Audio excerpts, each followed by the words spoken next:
कवि सम्मेलन के कुछ सत्य होते हैं। एक निवेदन कर रहा हूँ 4 लाइनों के साथ। स्वागत है, हार्दिक शुरुआत कर रहा हूँ मैं भी हास्य की यात्रा की।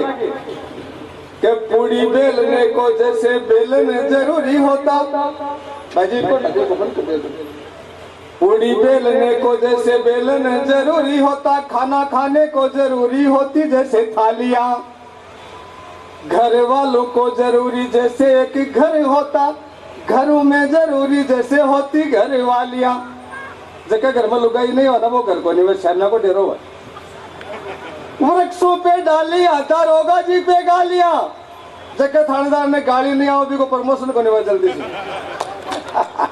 वृक्षों पे डाली आता रोगा जी पे गालियां, और पान में जरूरी जैसे होती कुछ छालियां।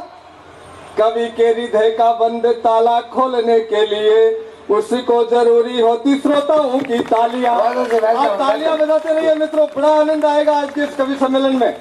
क्योंकि सुकरात ने कहा था 2 लाइनें सुकरात जी की, कि जो लोग हंसते और हंसाते हैं, डॉक्टर साहब, जो लोग हंसते और हंसाते हैं वे कभी स्वर्ग में नहीं जाते हैं। जो लोग हंसते और हंसाते हैं वो कभी स्वर्ग में नहीं जाते हैं, बल्कि वे तो जहां भी जाते हैं वहीं स्वर्ग बना लेते हैं, वहीं स्वर्ग बना लेते हैं। सत्य वचन। मित्रों, मैं पेशे से अध्यापक हूं और आज के जमाने में 100 कल्टी नौकरी है तो मास्टर की है। 800 चैनल देखने वाली लेटेस्ट पीढ़ी ने पढ़ानो, सरकारी स्कूल का टाबरान पढ़ानो 100 खानदार है भाई साहब। मैं आज की बात बताऊं थाने, एक बच्चों दिनेश भाई जी लेट आयो, 10 बजे स्कूल में आयो, मैं भी गेट पर ही पूछ को स्वागत करने के लिए। मैंने कहा राकेश लेट कैसे आया? बोले गुरुजी लेट किसे कहते हो? मैंने कहा स्कूल का टाइम 9:30 बजे का है, अब तू 10 बजे आया, आधा घंटे लेट हो गया। बोले सर वो 9:30 बजे का टाइम है आपके लिए, सरकार तनख्वाह देती है आपको, जो ही आपके 9:30 बजे घंटी लगा दिया करो, प्रार्थना बुला दिया करो, आप मेरा इंतजार मत किया करो, मेरा और नहीं काम ही। बोले थे मेरे गेल के ऊपर जाओ, मैं मेरे साथ से आ जाऊंगा। और वो मास्टर से जवाब सवाल करे, पहले ही दिन मुर्गा बन, जो भी ने मुर्गो बनायो, एक टाबरी टंकी पर पानी पी लियो, की नजर पड़ गई, वो भाग के बोले गुरुजी वो आज तो लेट ही आया, काल तो आए ही कोई नहीं हो। और वो मैंने कहा 6ठी क्लास में हो गया बिना सूचना के गायब, बता कैसे नहीं आया? बोले सर काल तो मेरा बर्ड फ्लू होगा। मैंने कहा बड़ा झूठा बच्चा है, बर्ड फ्लू तो मुर्गों में होता है, बच्चों में थोड़ी होता है। तो बोले थे मैंने बच्चों समझे ही कहते हैं, जब स्कूल में आया रोज की तो बढ़ाओ। वो तीसरा टावरिया बोले गुरुजी का कोई फलू फालू को नहीं हो, वो 6ठी क्लास में हो गई ना, 8 तक पाड़ा को नहीं हो, इको काल पाड़ा बोलने को नंबर हो, और वो पाड़ा बोल तो नहीं का मार पड़ते भी मार सेंटर तो को नहीं हो। अरे मको राकेश सुने शर्म कर मेरा यार, मारे का नहीं देख, मैं जब पढ़ाया करता जब माने 5वीं में 40 तक पढ़ाया करता, और तने 6ठी में 8 तक पढ़ा को नहीं। अरे शर्म आनी चाहिए तने, मुड़ो मुर्गो बने बने ऊपर मुंडो करके बोले गुरुजी थाने कोई भलो आदमी पढ़ाए होगो। इतने तेज हो गए बच्चे। और बोलो सर मैं तो ये चीजों पर ध्यान ही कौन दियो, मन तो फेसबुक ट्विटर में ओसान को नहीं, बाकी मन थे 4 दिन को टाइम दे के देखो, थारी मर्जी हो जो पढ़ो सुन लियो, बोलो अपन ध्यान ही कौन दिया बोले पढ़ाई पर। तीसरे दिन डॉक्टर साहब मैं तो क्लास स्कूल में भी प्रार्थना सभा में बच्चा ने ज्ञान देने के लाग रहे हो। मैंने कहा बच्चों जीवन में कभी झूठ नहीं बोलना चाहिए, झूठ बोलने से आदमी का मन तो राजी हो जाता है लेकिन उसकी आत्मा तड़पती है, और एक झूठ बोलने से आप पक्का मानो आपके जीवन की 10 मिनट उम्र घट जाती है। और झूठ बोलने वाला आदमी कभी हंस भी नहीं सकता, जबकि अच्छे स्वास्थ्य के लिए हंसना बहुत जरूरी है। अगर दिन में एक बार जोर से हंस लोगे तो आपके जीवन की 15 मिनट उम्र बढ़ जाएगी। समझ गए? वो ही खड़े हो बोले गुरुजी समझ गया। मैंने कहा क्या समझे? बोलो हंसता हंसता झूठ बोलो, पाछे भी 5 मिनट को फायदा है। अरे हद होगी, इतने एडवांस बच्चे हो गए। अरे वाह, मैंने कहा तू है ना वो परसों वाला पाड़े सुना, आजा बिना मंच पर बुलायो। और मेरे को बोल 30 से लेके 40 तक पाड़ा डोकिया साहब खटाखट बोल दिया बड़ो। मैं कहो यार राकेश तू तो शकल से ही बदमाश लगा है, बाकी बुद्धि में तो ठीक है, बस बस बोले गुरुजी थारे मेरे मोही अंतर है। इतना तेज दिमाग का है, एक तो मतलब मोबाइल में खोया नहीं सकता दिन। मैं महाराणा प्रताप को पाठ पढ़ाया 7वीं क्लास में, और बच्चा ने मुझको कल इसका ये याद करके आना, क्लास में घुसते ही मगर महाराणा प्रताप का जीवन काल क्या था बताइए। खड़े छोरा बोले गुरुजी मान तो बेरोई को नहीं।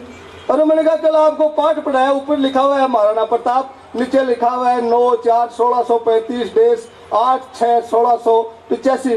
ओहो बोलो साहब ओ महाराणा प्रताप को जीवन काल हो गए, मैं तो सजाबा का मोबाइल नंबर ही और जी अत्ता तेज एक वो 8वीं क्लास को टाबरियो तो 9 दिन तक स्कूल में गुने हो। मैं मुखो जाके भी संभाला डाणी में रहा, मैं जाके भी वाला जी खेत में घुसो, वो टाबरियो आपके दादा का मंगरा में चढ़ रही हो बरिंडे में। बिका दादा की नजर पड़ गई, भाई मैंने बोले ना दिनेश या माँ भाग जा, तेरा गुरु जी आऊँ आज तो घीस के ले जाऊंगा। बोलो दादा माँ भाग जा तू। बोले मैं क्यों भाग जाऊँ? बोलो मैं 10 दिन पहले एप्लीकेशन दे के आया हूँ, मेरा दादा मर गया, मैं 15 दिन स्कूल में नहीं आऊंगा। और यहाँ का तेज टावर होगा। मैं बरेली गया भाई जी स्कूल को वार्षिक उत्सव कार्यक्रम हो गया साहब, भी वार्षिक उत्सव में प्रोग्राम करे और मानो हॉस्टल के कमरे में ही डाल दिया। देखो छोटा बच्चा ही करामात सुबह में नहान के मजबूरी बढ़िया नहान के लिए बैठे अलग अलग नहान करे हैं। भी नहान घर की बाएं दीवार पर लिख रहा क्यों कृपया पीछे देखें जरा मको भाई अठे नहाया पर नहान के टाइम पर नेम होता हो। मैं पीछे मुड़ के देखो तो लिख रहा क्यों कृपया दाएं देखें, दाएं वाली दीवार पर लिख रहा क्यों कृपया ऊपर देखे, जरा ऊपर न देखो, ऊपर लिख रहा क्यों अबे गधे इधर उधर क्या देख रहा है, नहाता क्यों नहीं। अत्ता तेज एक दिन तो अंग्रेजी वाली मैडम से इंग्लिश पढ़ाओ हमारा स्कूल में, एक टाबरिया ने पकड़े लावा कान पकड़ा बोले सर ये मेरे को पढ़ाने नहीं देता।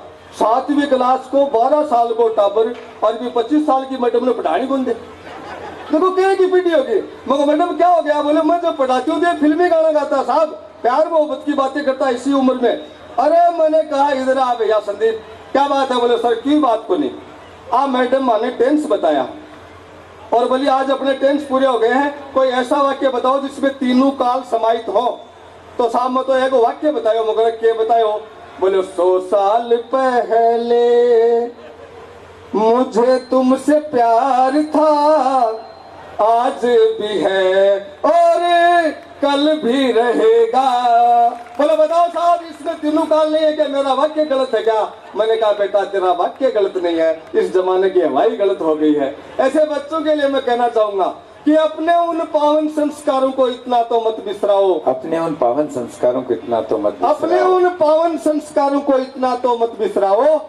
इन पोप गीत गाने वाले बेटों को अब समझाओ, अन्यथा बड़ा अनर्थ हो जाएगा।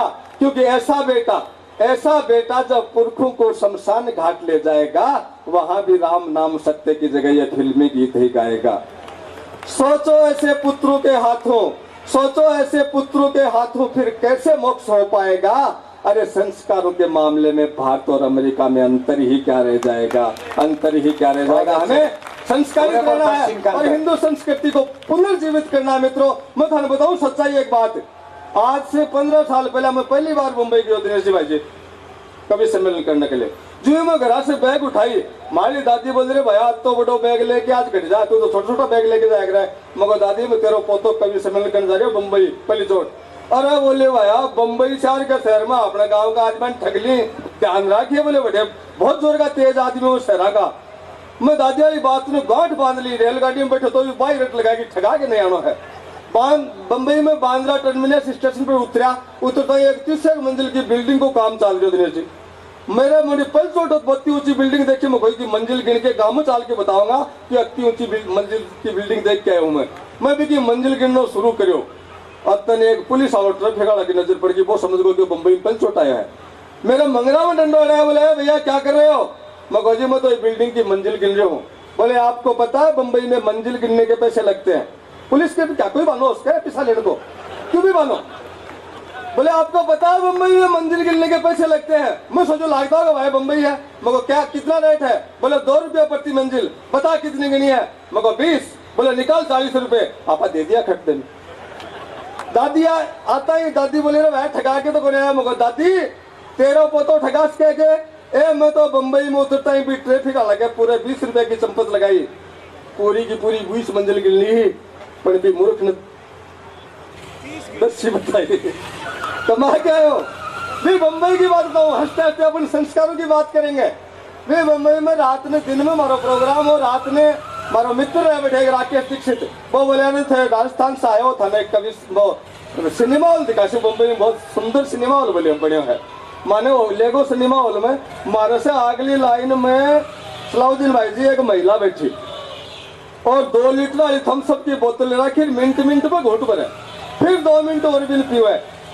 मेरे सागे बेजी दादी था जयपुर का कवि पे बोले यार लुगाई दुखी कर लिया फिल्म को मजा ही कोनी आवे कदे की कुणी अटावे कदे की बोतल अटावे मगर यार आगली लाई है पीवेगी तू क्यों दुखी रहा थोड़ा ऊंचो के देख ले बस जो ही बा उजू लगातार पीने लगी बेजी डटे कोन को बस झपट्टो मारे और बा बोतल खोस के 2 ही घूंट में खाली कर दी और बोला मैडम ऐसे पिया जाता है कोल्ड ड्रिंक्स आधा घंटे से परेशान कर रही थी मैडम बोली रे भाई कोल्ड ड्रिंक कौन पी रही थी मैं तो पान खरा गया बिका पीक थूक रही थी कहाँ पहुंच गए हमारे संस्कार बड़ा माहौल हो गरम स्थिति लड़ाई की सी आ गई मखड़े बम्बई में अपन छुटाओ को कुण मैं वैक्सीन लेके वेटिंग रूम में आ गो भी सिनेमा हॉल को वेटिंग रूम भी बड़ो शानदार एकदम महक आवा गुलाब की सी मैं बैठा सामने भी के 2-3 केबिन कैंटीन की दुकान है भी दुकान के मायने एक दुकान में 16-17 साल को टाबरियो टाइट एकदम जींस की पैंट पहन रखी समझ में को नहीं वो पगम पजाई गया अति टाइट एक झूल की सी पहन रखी एक बाड़ा की उठपटांग कटिंग कर रखी और भी कैंटीन का मालिक ने गाल काटने का लागे डॉक्टर साहब मैं भी राकेश जी ने गया राकेश जी थारे बम्बई में तो संस्कार नाम की चीज ही को नहीं वो 16-17 साल को लड़को आपकी बाप की उम्र का आदमी ने गाल काटने का लाग रहा है बगल में से आवाज आई भाई साहब बैठा है बोले है भैया तुम गाँव के रहने वाले लगते हो वो लड़का नहीं है मेरी बेटी है ओहो भारत की बेटी है का कपड़ा पहने लगी मैं कहो भाई साहब माफ करना हमें पता नहीं था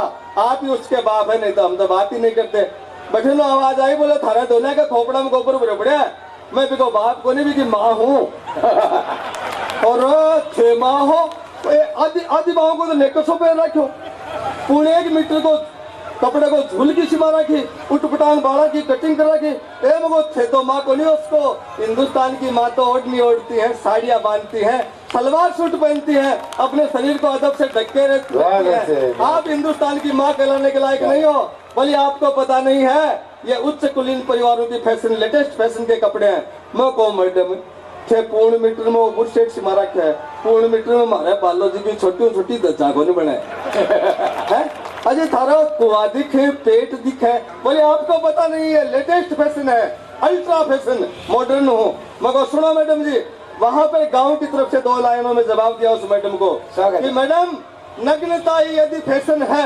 नग्नता ही अगर फैशन है नग्नता ही यदि फैशन है तो हम मानव बहुत अभागे हैं अरे इस फैशन के मामले में तो फिर पशु हमसे बहुत आगे हैं हमसे बहुत आगे हैं क्या बात है मैडम बोली तू कौन समझे तू बाहर गाँव का हमको मैडम में कठे कोई हो जाए लेकिन आप हिंदुस्तान में माँ का दर्जा नहीं पा सकती वहाँ पे 4 लाइनें बन के तैयार हुई कि क्यों हो रहा है पश्चिम देशों की संस्कृति इस हिंद में घुसती जा रही है पश्चिम देशों की संस्कृति इस हिंदी में घुसती जा रही है जिसमें भारत के नर ही नहीं अब तो नारी भी उलझती जा रही है विवेकानंद जी ने एक कथन कहा था कि जिस देश के पुरुषों में अगर किसी दूसरे देश की संस्कृति का असर होता है उस देश का कुछ नहीं बिगड़ेगा लेकिन जिस देश की संस्कृति में दूसरे देश की संस्कृति भी आ गई और महिलाएं भी उसमें